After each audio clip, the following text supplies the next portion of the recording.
We now part of the DR Escapes team has met you, at least vocally. Now, we know that you're active in writing and publishing your books and in posting your website.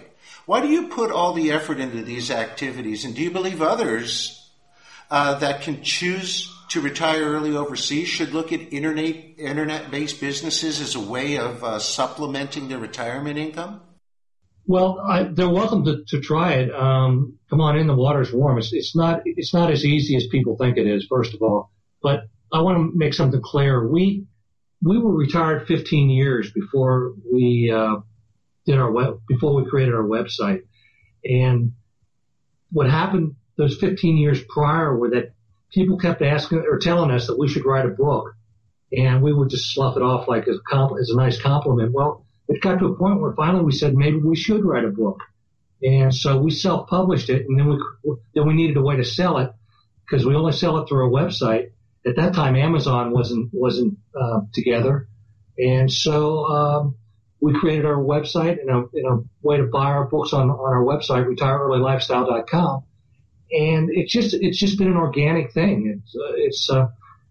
I've got no specific computer training or SEO training or anything like that. I'm sure when Larry sees our sites, he must cringe.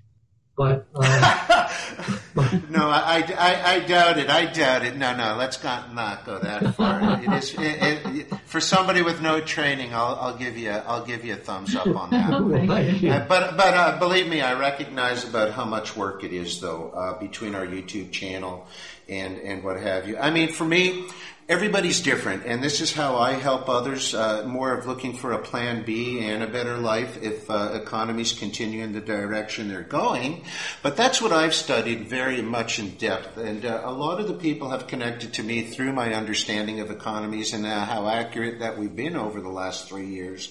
But it is something that is possible. Internet-based businesses, we have 5 or 6 families that are doing it here, and they're doing well. I think if you start thinking in terms of net dollars instead of gross dollars, you might come to the decision, because your overhead in these countries is a mere fraction of what it would be in where I come from, Canada, and certainly the U.S. and Europe. The overhead is much less. Right, and I know a group of programmers here that live here pretty much full time, and so they can work anywhere as long as they got a good internet connection.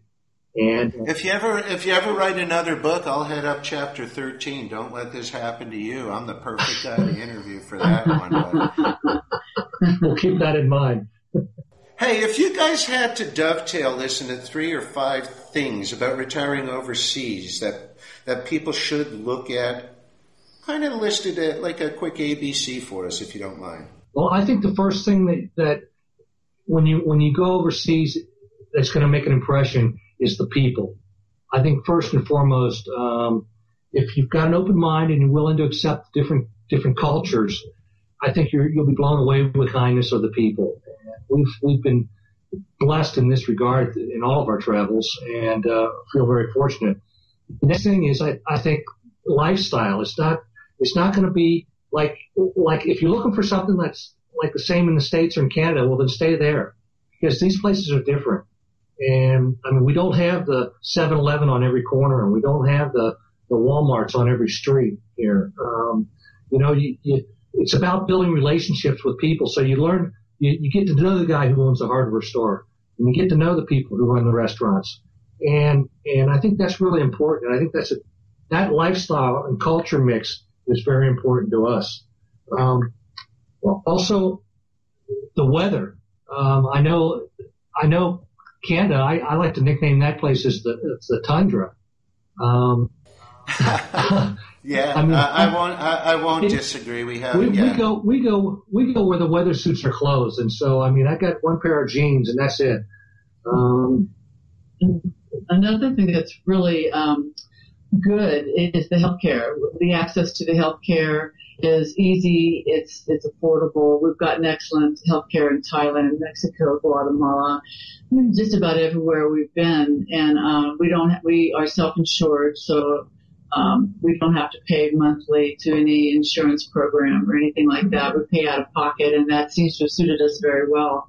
I think Acacia hit on a good point with the healthcare, because I'm sure you're aware of what we're going through in the U.S. right now. with the healthcare changes. And my point to more than you know, more than you think.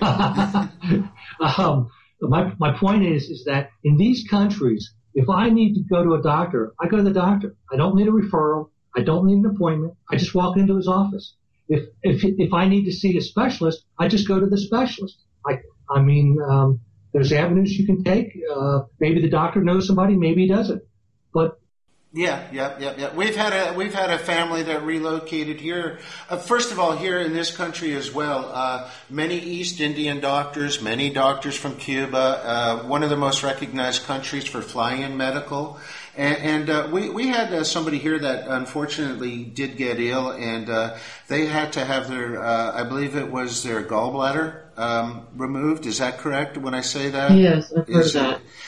Yeah, and, they were in 5 days in one of our hospitals here with a private room and 24-hour nurse, and the wife was able to sleep in the same room. And they got their out-of-pocket. They chose the health insurance plan here, and their out-of-pocket was $3,500, and they were laughing how great that was. But when they found out it was pesos, that was about $80 out-of-pocket. Oh, fabulous. Wow. And that people, when you tell these stories up north, people have no idea. They just don't have, they're locked into the mentality of the healthcare system in the U.S. I don't even think it's a system. It's dysfunctional in my opinion.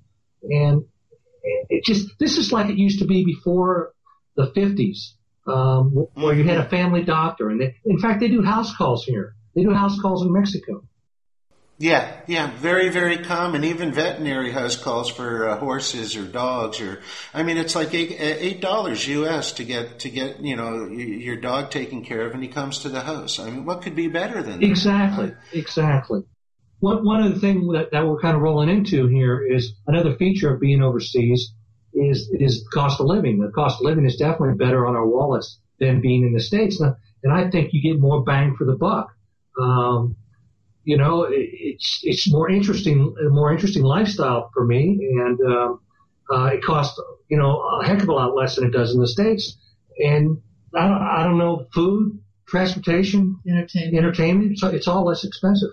I was going to just touch that before we moved on about the quality of food, and I'm sure it's the same for you. In our region, there's no such thing as GMO, and there's no such thing as heavy pesticides or anything. So you're actually, even people have said after a week of visiting us, their digestive system is functioning better.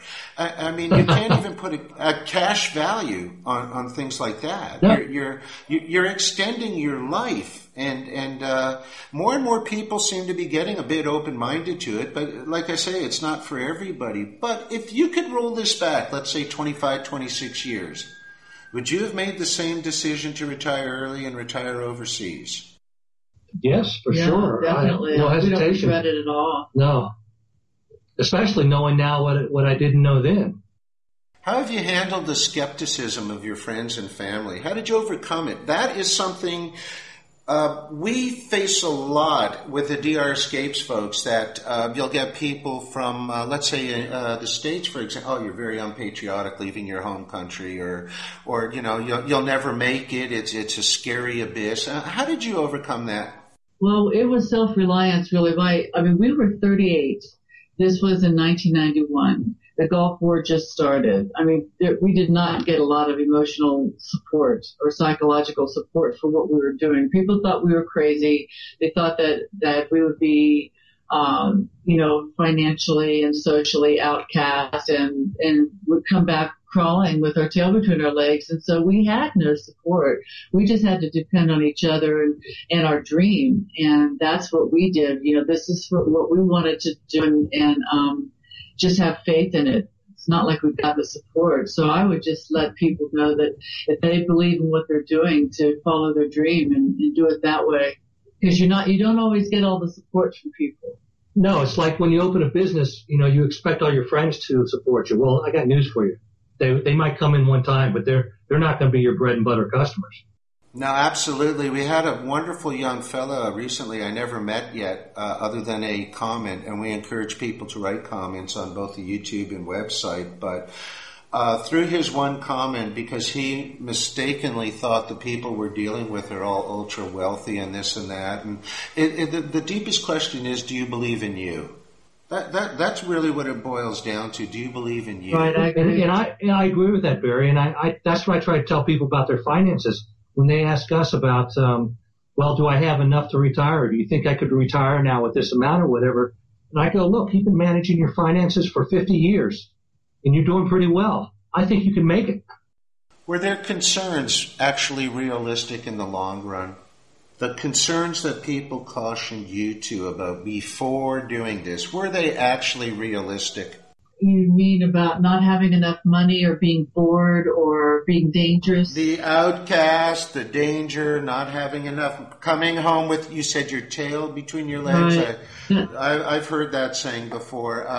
Were they realistic No. is what I'm asking. No, not at all. When we first retired and then we would go back to Santa Cruz, California, which is where we were working, we were no longer invited to the parties that we were used to going to. We were a bit of an outcast. Then about 10 years later, when we showed up again, now all of a sudden we were hip. Now we were the people that people wanted to have at the parties. We were the curiosity because we survived, early retirement. And I don't think anybody could relate to what we were doing. And so because they couldn't relate to it, they just shut us out. But like Billy said, after a few years when we started coming back to visit family, then we became the curiosity. Then we became a featured guest, and at the party. Oh, these people travel the world. They retired early, and that sort of thing. None of those warnings, those dire warnings that people gave to us ever came about. So it was more like their view of things, and you just did your thing, and now all of a sudden you're the center of attention.